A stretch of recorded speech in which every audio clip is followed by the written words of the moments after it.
So if Trump wants to be a gangster and bully and said, I'm going to take your money if you win, doesn't he realize that when people straighten their backs up and have a spine and respond to his bully activity? Two independent voices step into a televised clash. And this isn't just about policy. It's about power. If you believe in progress and inclusion, subscribe and be part of this community. On CNN, with Abby Phillip moderating, Anna Kasparian and Cornel West confronted defenders of Donald Trump. The backdrop? A threat to withhold funding over politics. Here's the deeper issue. When federal dollars become leverage, democracy gets tested. Do voters decide, or does power retaliate? That's the frame. Tonight, Zohran Mamdani fires back at President Trump's threats to New York City funding. Over the weekend, Trump said Mamdani's campaign to be mayor will prove to be, quote, one of the best things to ever happen to our great Republican Party. He added that Mamdani, quote, needs the money from me as president in order to fulfill all of his fake communist promises. He won't be getting any of it, so what's the point of voting for him? Well, CNN's Aaron Burnett spoke to Mamdani about that threat tonight. Here's what he said. So the number this year from the federal government was $7.4 billion to New York City. Are you okay if New York City loses that?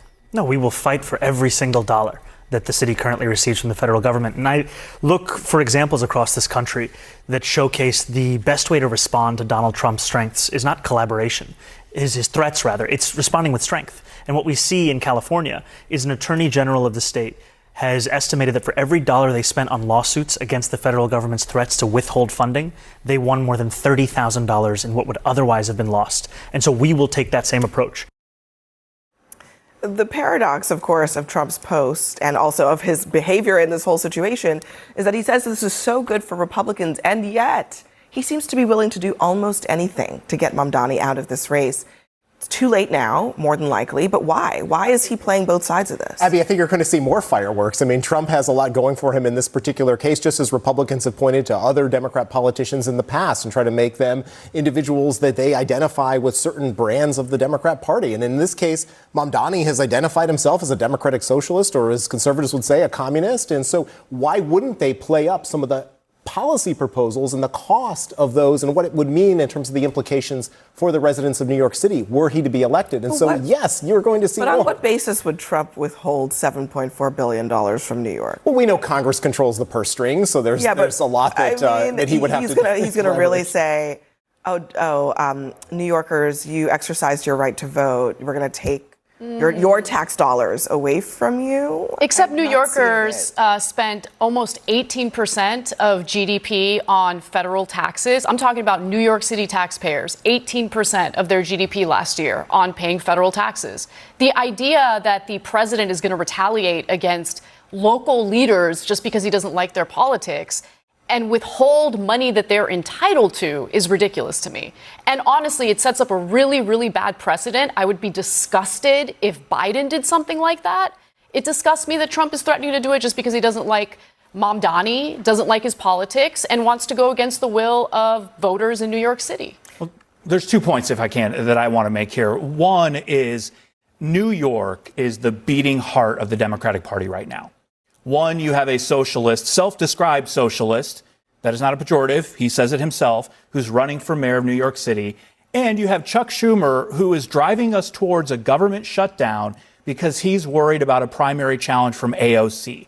It is incredibly New York-centric, and it's the battle taking place in the Democratic Party. True. The second point is the former governor of Indiana, Mitch Daniels. I was at this event back in 2009 in my home county, Lake County, Indiana, which has had a troubled past. It's where Gary is located. But people were complaining about all the corruption and the grift that was happening there and asking him for help. And he said, quote, I believe in home rule and you're entitled to all the lousy, clumsy, graft-ridden government you're willing to pay for. Here's where the contradiction becomes impossible to ignore. Pete's seat suggests the Democratic Party somehow runs through New York, as if the city itself is a symbol of partisan excess. But let's slow that down. The sitting president, Donald Trump, built his brand in the very same city. So, when New York is framed as politically suspect, is the issue really geography? Or is it simply that voters there don't align with him? That's the first layer of irony. Now, let's get to the deeper issue. federal funding. When a president signals that disaster relief or city funding could depend on political loyalty, that crosses a line, not rhetorically, structurally. Because federal taxes are not personal favors from the White House. They are contributions to a constitutional system designed to serve all states and cities, red or blue. Think about what that means. New York, Los Angeles, Chicago. These cities send billions into the federal treasury. Their residents pay the same taxes as everyone else. So when funding is framed as something that can be withheld based on voting patterns, that's not fiscal discipline. That's political leverage. And this is where democracy meets denial. If public resources become rewards for loyalty and punishments for dissent, then elections stop being about representation. They start being about compliance. That's a dangerous shift, not because one party loses, but because the rules of fairness erode. Then there's the language. Socialist, communist, Marxist, fascist, woke. These words are not interchangeable. They describe entirely different political ideologies. Yet they're often deployed as a single emotional trigger, especially by figures like Donald Trump when describing opponents such as Kamala Harris. When every rival is labeled everything at once, precision disappears. And when precision disappears, accountability weakens. Because if communist just means someone I oppose, then debate stops being about policy outcomes and becomes about identity warfare. That's not ideological confidence. It's narrative flooding. Overwhelm the conversation with labels so no one pauses to ask what the policies actually do. Listen closely. This is the pattern. Redefine cities as enemies. Redefine mainstream policy as extremism. Redefine disagreement as disloyalty. That's not governing, that's framing. And democracy depends on something sturdier than framing. It depends on shared rules. That taxes fund the public, that disaster relief isn't partisan, and that words still mean what they mean. Because once language becomes elastic and funding becomes conditional, the question isn't left versus right. The question becomes, are we still operating under equal citizenship or under selective approval? That's the real tension underneath this debate. Right now, Fair you're enough. entitled to all the socialism you're willing to vote for. Fair enough. Well, I'll tell you there's this, also though, a man, big I'm glad question. that you even described Democratic Party having a heart, because it seems to me they've been so spineless. I'm feeling nice tonight, you know. You're very, very kind. Well, Dr. But I would West, say this, let though. me ask you this, because Yes, I mean, yes, yes. it's to your, perhaps to the point that you're going to make here. But the Democratic Party, it's a big question. What should they do with Mamdani? And in the New York Times, there was an argument that they should embrace the eat the rich populism, a scorching economic message delivered by political outsiders standing up to the powerful. The villains in this narrative are the elites at the top of the broken system. Do you think that that's right? The Democrats should just forget about the labels and just embrace the economic populism? Oh, and it is a populism. It's not a socialism. Mamdani's not a socialist at all. This is New Deal liberalism, New Deal social democratic policies. And New York is not just the center of what you said to be the Democratic Party. It's the center of the national and international capitalist order. So if Trump wants to be a gangster and bully and said, I'm going to take your money if you win, doesn't he realize that when people straighten their backs up and have a spine and respond to his bully activity, if New York wanted to boycott the federal government as a city, the government would go down too.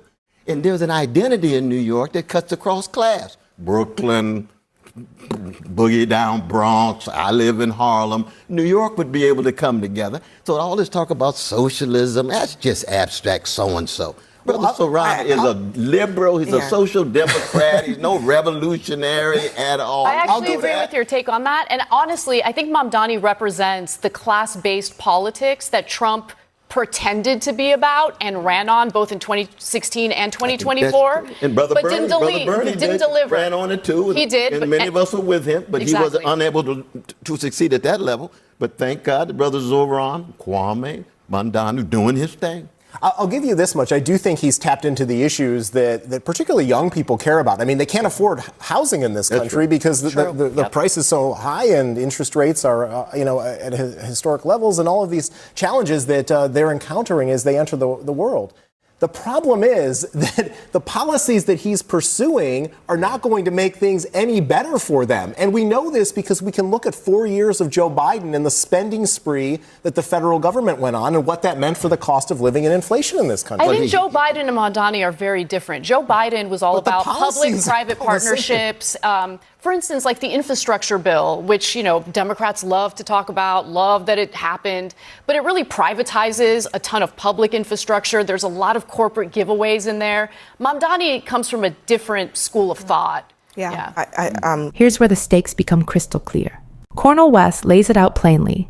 Mamdani isn't a radical socialist plotting revolution. He's a New Deal Democrat. That matters because it reconnects the conversation to reality. The policies he champions, stronger labor protections, robust public investment in housing and infrastructure, economic fairness, are rooted in the same tradition that built the modern American middle class under Franklin D. Roosevelt. These were practical, popular policies designed to stabilize society, not ideological experiments meant to punish the wealthy or disrupt commerce. They worked because they put people first. And yet, today, even policies with that historical track record are immediately framed as radical. Donald Trump and his allies have weaponized language so completely that mainstream figures like Joe Biden and Barack Obama are constantly smeared with the same labels: socialist, communist, fascist. Words that once had clear, precise meaning have been turned into blunt instruments used to scare voters and shut down substantive discussion. And that's not mere spin. It's a structural tactic that erodes accountability and confuses the electorate. Think about the consequences. When every Democrat is automatically branded as extreme, the public conversation shifts away from actual policies. Voters aren't comparing real solutions to pressing problems. They're reacting to rhetorical attacks, trying to decode labels instead of evaluating housing affordability, healthcare access, student debt, or wage stagnation. That's why Anna Kasparian and Dr. West are so insistent. Substance matters. Leadership matters. Results matter. But there's a deeper problem. The Democratic establishment itself often hesitates. The Schumers, the Pelosi's, they worry more about optics than action. They prioritize opposition over innovation. They cling to the defensive mantra of vote for us because Trump is worse, rather than presenting bold, actionable policies that improve lives. And that's dangerous. Democracy cannot survive as a perpetual defensive posture. Fear alone cannot sustain engagement. Voters need hope, vision, and trust in their institutions. Here's the moral frame. True democracy requires courage, not just rhetoric. It demands policies that tangibly improve people's lives, not abstract labels. Taxes paid by citizens are not favors. They are investments in shared prosperity. Funding for disaster relief, public infrastructure, and social programs must remain unconditional, because democracy depends on equitable governance, not political favoritism. Leaders must be measured by the difference they make, not by the opponents they oppose. Mamdani's approach offers a blueprint: leadership grounded in principles, committed to policies that matter, and unapologetically focused on the public good. It's a reminder that democracy thrives when people's needs are prioritized over political gamesmanship, when courage replaces caution, and when action outweighs narrative control. This is how voters regain faith, how institutions maintain integrity, and how progress can endure, even under the most challenging opposition. The takeaway is clear. Words will always be weaponized. Labels will always be misused. But policies, when executed with vision and heart, cannot be silenced. That's the fight for democracy, not against one politician, but for the very principle that governance exists to serve people, not power.